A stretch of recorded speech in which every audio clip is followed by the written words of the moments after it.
Bonjour à toutes et à toutes.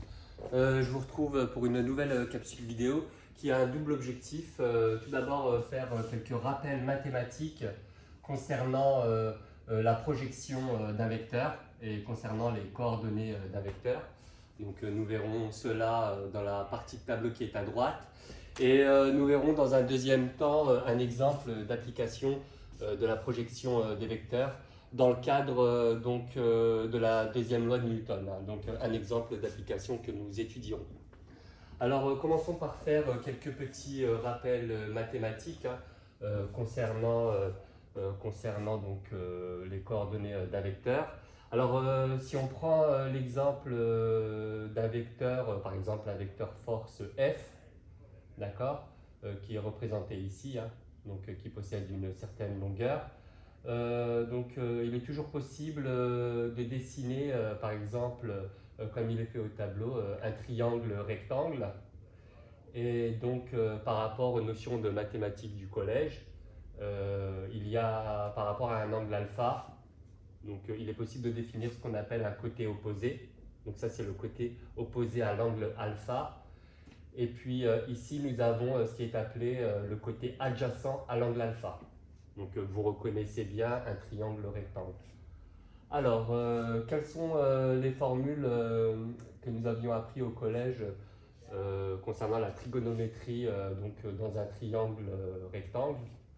Quelles étaient les relations qui reliaient le côté adjacent à un angle, le côté opposé à un angle et puis l'hypoténuse. Donc l'hypoténuse étant définie par le côté opposé à l'angle droit.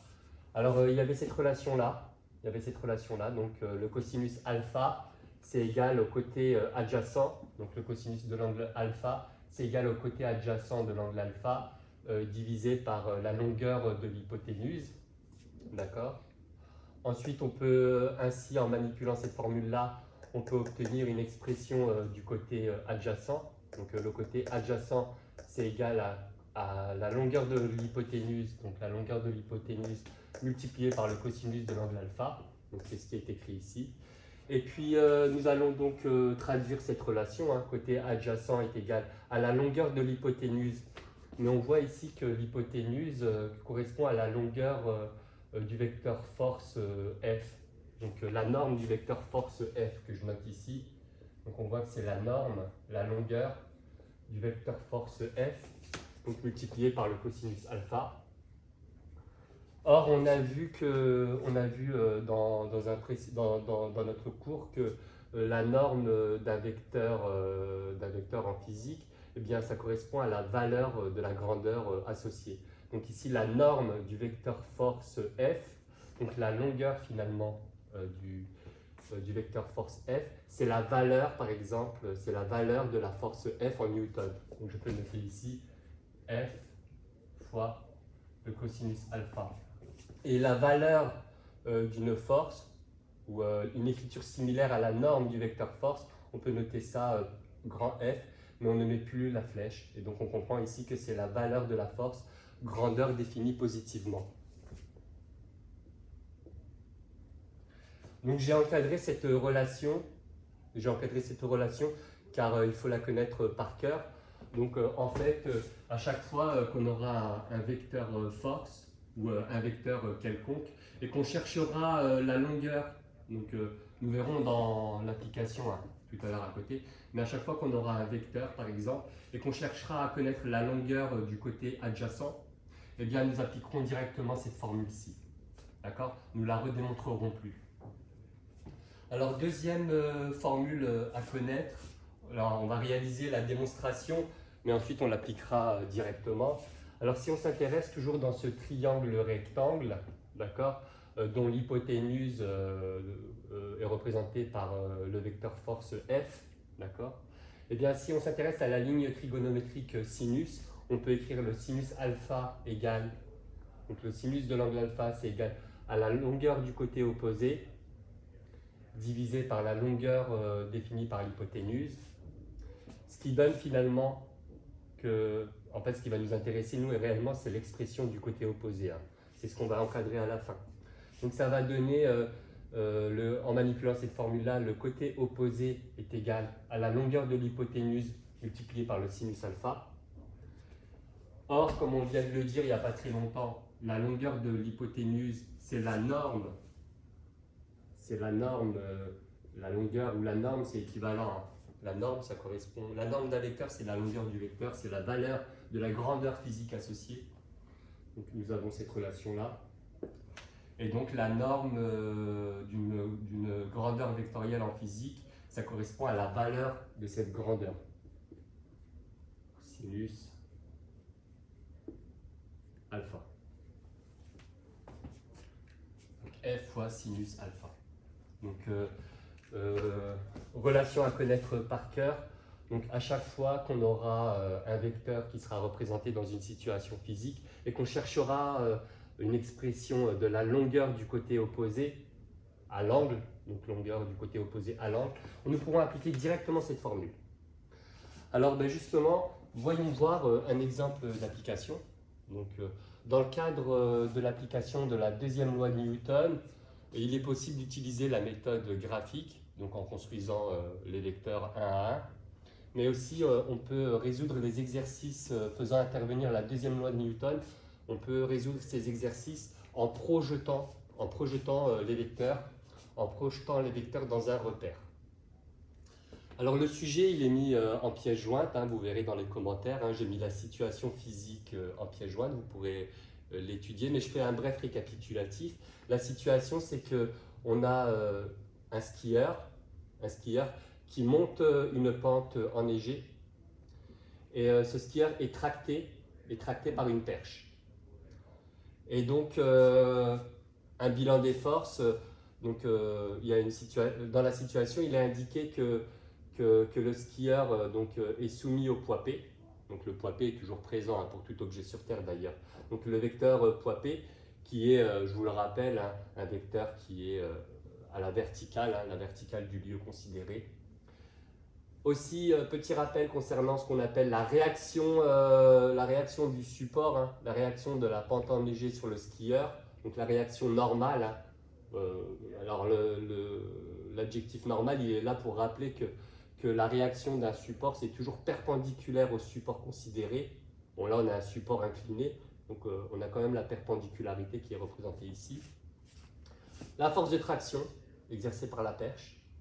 Et puis, il est fait aussi allusion dans ce sujet, il est fait allusion aussi à une force de frottement, petit f, alors dont les caractéristiques sont à connaître hein, en classe de première et de terminale. Une force de frottement s'oppose, alors le mouvement a lieu dans ce sens-là, le skieur remonte la pente.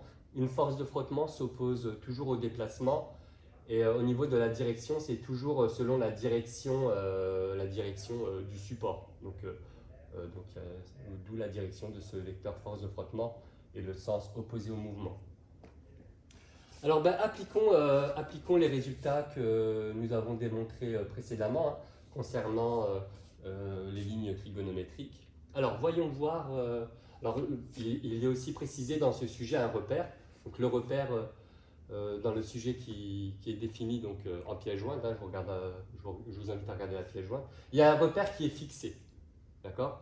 On ne vous avait pas laissé le choix de choisir le repère, il était imposé. C'était un repère OX, OY, donc défini comme sur le schéma. Donc l'axe OX est selon la pente et l'axe OY, bien évidemment, est perpendiculaire.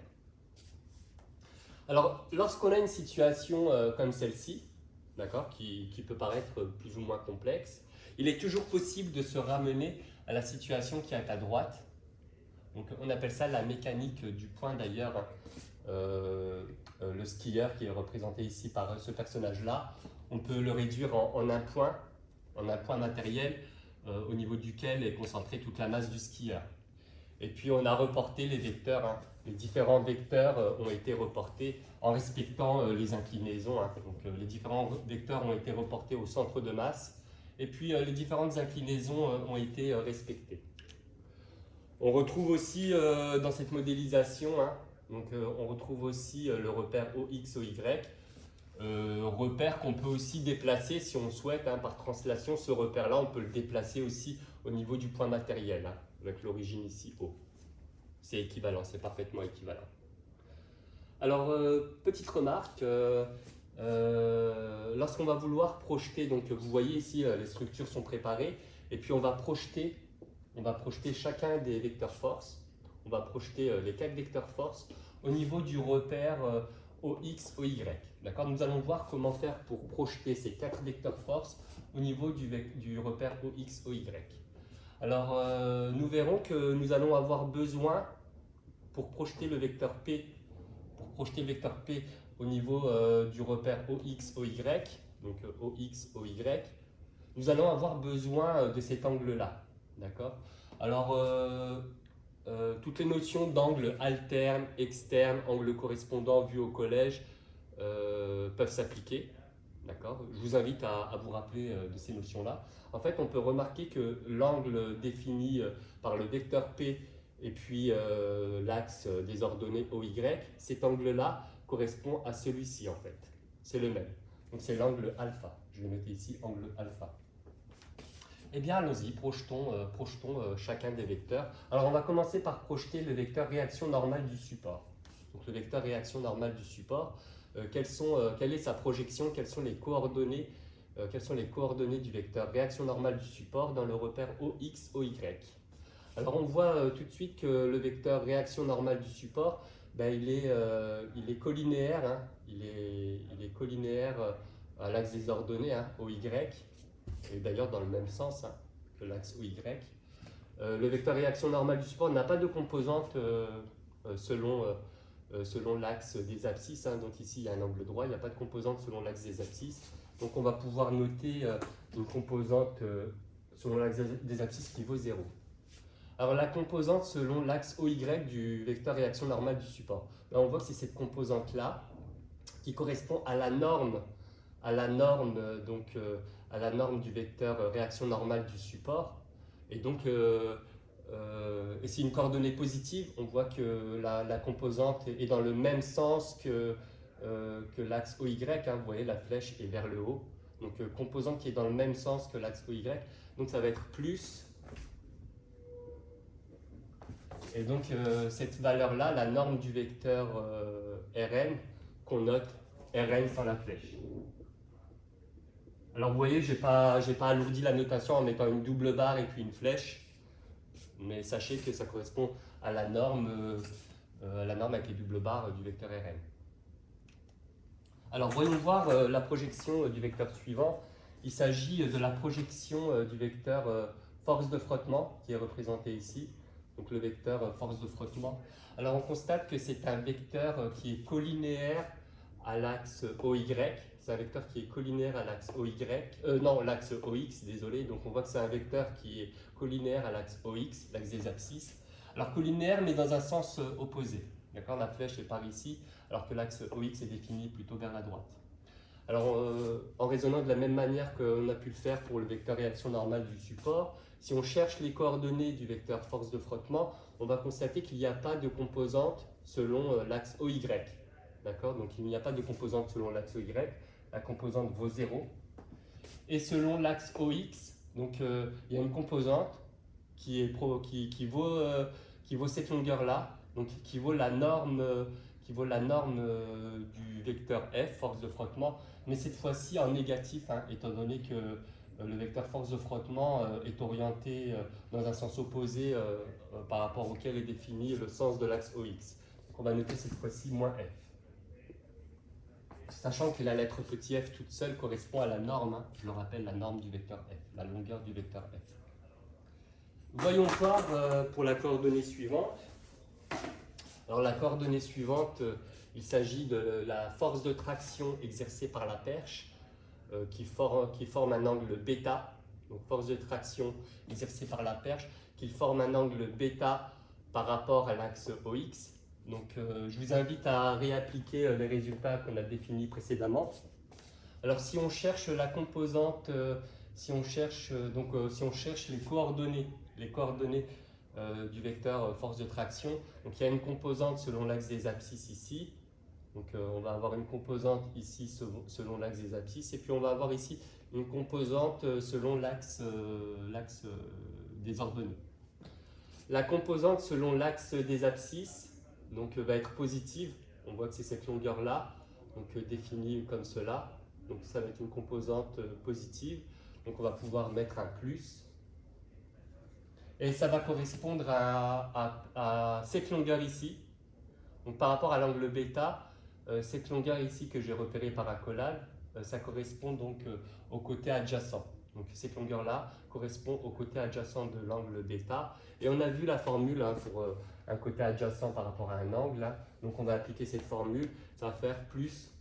Alors cette fois-ci, le vecteur, il ne s'appelle pas f, il s'appelle t. Donc plus la valeur de t multiplié par le cosinus. Et là, l'angle en question, c'est l'angle bêta. Alors voyons voir cette fois-ci la coordonnée selon l'axe OY, donc cette coordonnée-ci, donc la projection orthogonale, hein, la projection orthogonale du vecteur force de traction, donc c'est cette longueur-là. Alors déjà s'intéresser au signe, donc on voit que ça va être orienté, cette composante-là va être une composante positive, donc qui va plutôt du bas vers le haut. Et donc là on va mettre déjà le signe plus, on va commencer par mettre le signe plus. Et même d'un point de vue méthodologique, je vous invite d'abord à mettre le signe. Et après, c'est cette longueur-ci. Et cette longueur-ci, par rapport au triangle rectangle qui est ici, donc ici, par rapport à ce triangle rectangle, cette longueur-ci, c'est le côté opposé à l'angle bêta. Et on a une formule pour le côté opposé qu'on a exprimé hein, par rapport aux lignes trigo précédentes. Donc là, on voit que ça va être plus t multiplié par le sinus de l'angle bêta. Enfin, intéressons-nous à la projection de la dernière force en jeu dans cette situation-là. Il s'agit du poids P. Donc il est possible, pareil, de définir un triangle rectangle. Donc on va définir par projection, donc si on projette ce vecteur-là sur l'axe des ordonnées, si on projette ce vecteur P, le poids P, sur l'axe des ordonnées OY, on va avoir un angle droit ici. Et donc, il est possible d'avoir une composante, on a une composante qui est là. Cette composante-ci va correspondre à la composante selon l'axe OX. Donc, on pourrait la projeter aussi de ce côté-là, mais ça sera plus lisible de visualiser ici. Donc, cette longueur ici correspond à la composante selon OX. Alors, on voit immédiatement que par rapport à l'angle alpha, l'angle alpha qui avait été défini, cette longueur-là, donc, qui correspond à cette composante hein, finalement. Donc cette longueur-là, ça va être la composante selon OX. Et on remarque que par rapport au sens de OX, cette composante-là est négative. Donc on va déjà pouvoir mettre le signe moins. Et puis on remarque que cette longueur-là, qui correspond donc à la coordonnée selon l'axe des abscisses du vecteur P, cette longueur-là, on constate que par rapport à l'angle alpha, c'est le côté opposé. Donc l'angle alpha est ici, c'est le côté opposé. Et donc on va appliquer la formule du côté opposé. Donc ça va faire moins P multiplié par le sinus de l'angle en question. Et là, l'angle en question, c'est l'angle alpha. Voyons voir pour la coordonnée ici, donc cette longueur-là. Donc cette longueur qui est ici. Ça correspond à la coordonnée selon l'axe OY du vecteur P, donc lorsqu'on le projette justement sur l'axe OY. Alors on remarque tout d'abord qu'au niveau du signe, ça va être une composante négative, hein. On va du haut vers le bas, hein. D'accord, un sens opposé au sens OY, donc ça va être un signe moins. Et voyons voir par rapport au triangle rectangle qui est ici, à quoi correspond cette longueur-là. Donc cette composante ici, à quoi ça correspond par rapport à l'angle alpha? Eh bien par rapport à l'angle alpha, c'est un côté adjacent. C'est un côté adjacent à l'angle alpha. Et donc ça va faire moins P fois cosinus alpha. Donc voici établi les quatre coordonnées à des quatre vecteurs force en situation. Alors que dit la deuxième loi de Newton? Que dit la deuxième loi de Newton? Et donc appliquons la deuxième loi de Newton par la méthode des projections de vecteurs. La deuxième loi de Newton dit que lorsqu'il y a un objet qui est soumis à des forces extérieures, eh bien lorsqu'on fait la somme vectorielle, de toutes ces forces, eh bien c'est égal exactement à la masse du système considéré, petit m, fois l'accélération de l'objet en question, donc fois le vecteur A. Alors dans un repère cartésien OX, OY, le vecteur accélération a des composantes générales qu'on a vues dans un premier chapitre, qu'on note AX de t et puis AY de t. J'ai reporté ici, les coordonnées générales, hein, les coordonnées générales d'un vecteur accélération. Dans un repère cartésien OX, OY, on les avait noté, la composante AX de t, c'est la composante selon l'axe des abscisses, et la composante selon l'axe des Y, on l'avait noté AY de t. Donc c'est une notation générale. Alors si on veut traduire, donc là, la deuxième loi de Newton, dans un premier temps, on a écrit la deuxième loi de Newton sous forme vectorielle. Alors, il faut savoir traduire la deuxième loi de Newton lorsqu'elle est écrite sous forme vectorielle. Il faut savoir l'écrire, il faut savoir la traduire sous forme de coordonnées. Donc, sous forme de coordonnées, qu'est-ce que ça va pouvoir donner? Eh bien, ça va pouvoir donner selon l'axe des abscisses. Donc, si on projette cette deuxième loi de Newton, cette deuxième loi de Newton au niveau du repère OX, OY, au niveau de l'axe des abscisses, ça va donner 0 moins f plus t fois cos alpha,